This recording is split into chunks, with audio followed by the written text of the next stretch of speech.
Hey guys, welcome back to Ratna life style. இன்னைக்கு என்ன video பார்க்க போறீங்கன்னா, குலோப் ஜாமுன் எப்படி செய்யலாம்னு சொல்லி வீடியோக்குள்ளே போய் பார்க்கலாம். வீடியோக்குள்ளே போய் பார்க்கறதுக்கு முன்னாடி என் சேனல் லைக் பண்ணுங்க, ஷேர் பண்ணுங்க, கமெண்ட் பண்ணுங்க, சப்ஸ்கிரைப் பண்ணுங்க, பெல் ஐக்கானை கிளிக் பண்ணுங்க. அப்போதான் நான் போடுற வீடியோக்கான நோட்டிஃபிகேஷன் உங்களுக்கு வரும். வாங்க ஃப்ரெண்ட்ஸ், இப்போ வீடியோக்குள்ளே போகலாம்.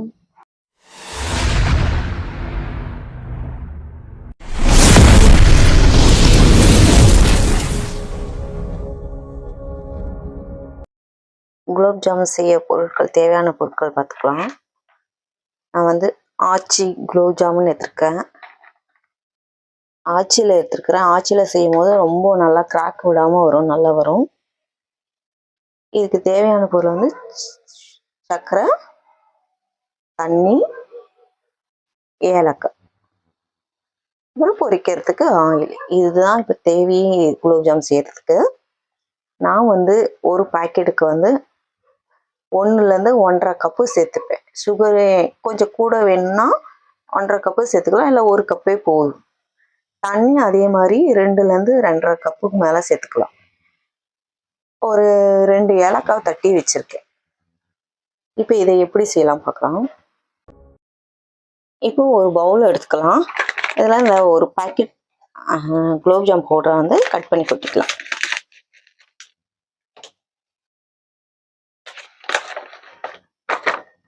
நான் இன்னைக்கு தண்ணி ஊற்றி தான் பேசிக்க போகிறேன் ஃப்ரெண்ட்ஸ். இது கூட பால் கூட ஊற்றி பேசலாம். இந்த பாலுக்கு அளவு நம்ம சப்பாத்தி மாவு மாதிரி பிசைஞ்சா போதும். லைட்டாக தண்ணி, ரொம்பலாம் தேவையில்லை. கொஞ்சம் நல்லா கட்டிட்டு இல்லாமல் பார்த்து மிக்ஸ் பண்ணிக்கணும்.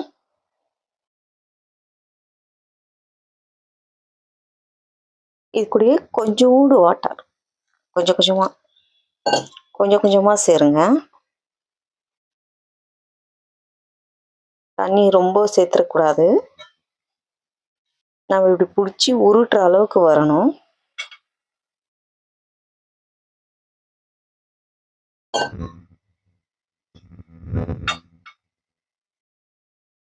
தண்ணி எக்ஸ்ட்ரா ஆயிடுச்சுன்னா நம்மளுக்கு பால் உருட்டவே வராது.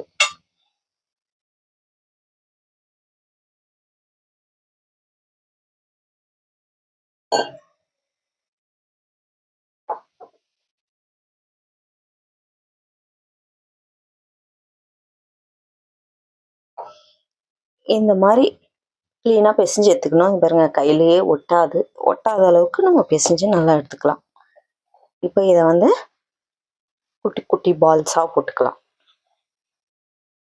ரொம்ப அழுத்தி பிசைய வேணாம். இந்த மாதிரி கிராக் வராத அளவுக்கு அழகாக குண்டு குண்டா உருட்டிக்கலாம்.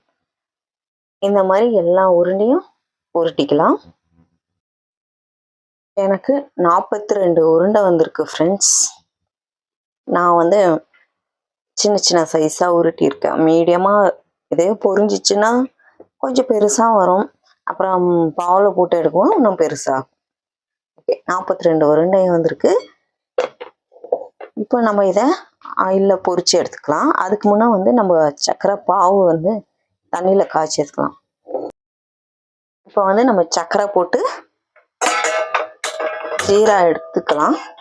குலோப் ஜாமுக்கு முதல்ல தண்ணி ஆட் பண்ணிக்கிறேன்.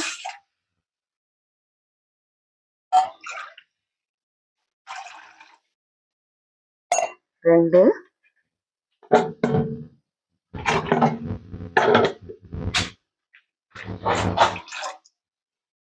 2.5 கப்பு தண்ணி எடுத்திருக்கேன்.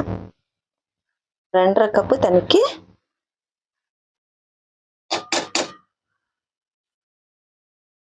1லேருந்து நான் 1.25 கப் மட்டும் சேர்த்துக்கிறேன். இது கூடயே வந்து ஏலக்காவும் சேர்த்துக்கிறேன்.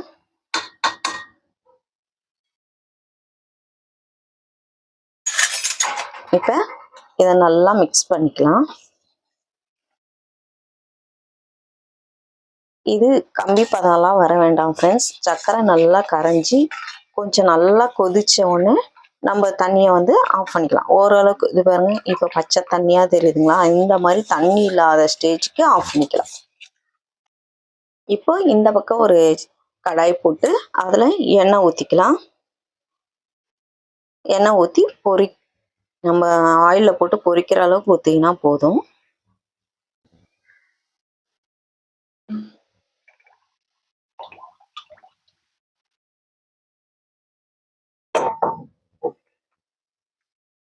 இப்போ ஆயில் சூடான பிறகு நம்ம இப்போ நம்ம ஆயில் சூடாயிடுச்சு. இப்போ குலோப் ஜாம் உருண்டைகளை இதில் போட்டு நம்ம பொரிச்சு எடுத்துக்கலாம்.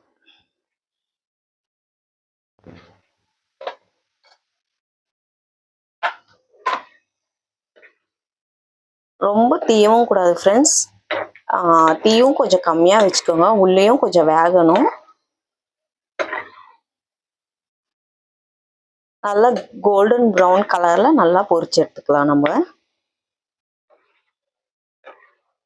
ஓகே ஃப்ரெண்ட்ஸ், நம்ம இப்போ இதை பொரிச்சதெல்லாம் எடுத்துக்கலாம். நம்ம சக்கரை பாவும் அந்த சைடில் நல்லா கொதிச்சிட்டு இருக்கு. இந்த மாதிரி மீதம் உள்ள உருண்டையும் போட்டு பொரிச்சு எடுத்துக்கலாம்.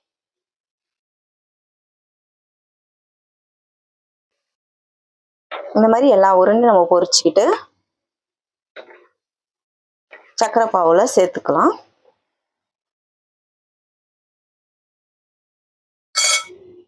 இது வந்து நிறைய பேருக்கு தெரியும் ஃப்ரெண்ட்ஸ்.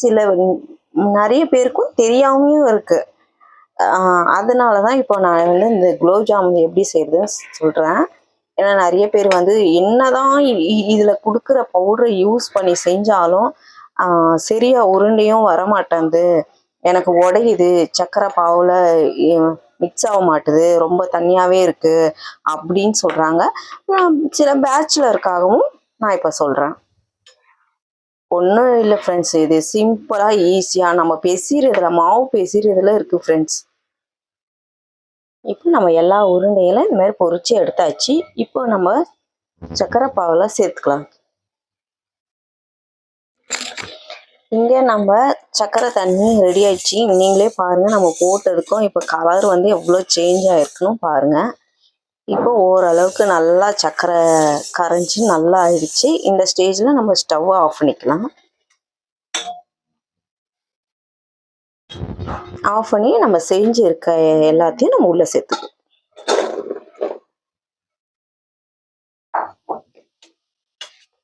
நல்லா உருண்டையெல்லாம் உள்ளே சேர்த்த பிறகு ஒரு மிக்ஸ் பண்ணி வச்சுக்கோங்க.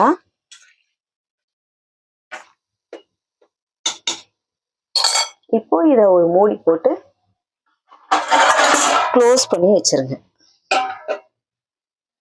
இப்போ இந்த உருண்டை வந்து நம்ம ஒரு 1/2 அன் ஹவர் கழிச்சு வந்து பார்க்கலாம். இப்போ எப்படி குலோப் ஜாமுன் இருக்குன்னு திறந்து பார்த்தலாம் ஃப்ரெண்ட்ஸ். இங்க பாருங்க. வாவ்,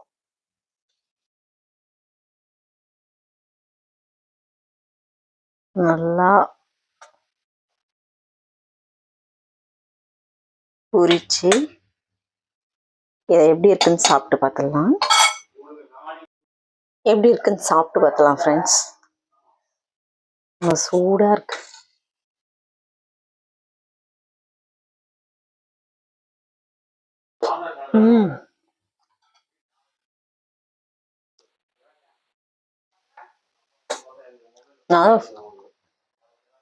சூப்பரா சாஃப்டா நல்லா ஊறிடுச்சு ஃப்ரெண்ட்ஸ்.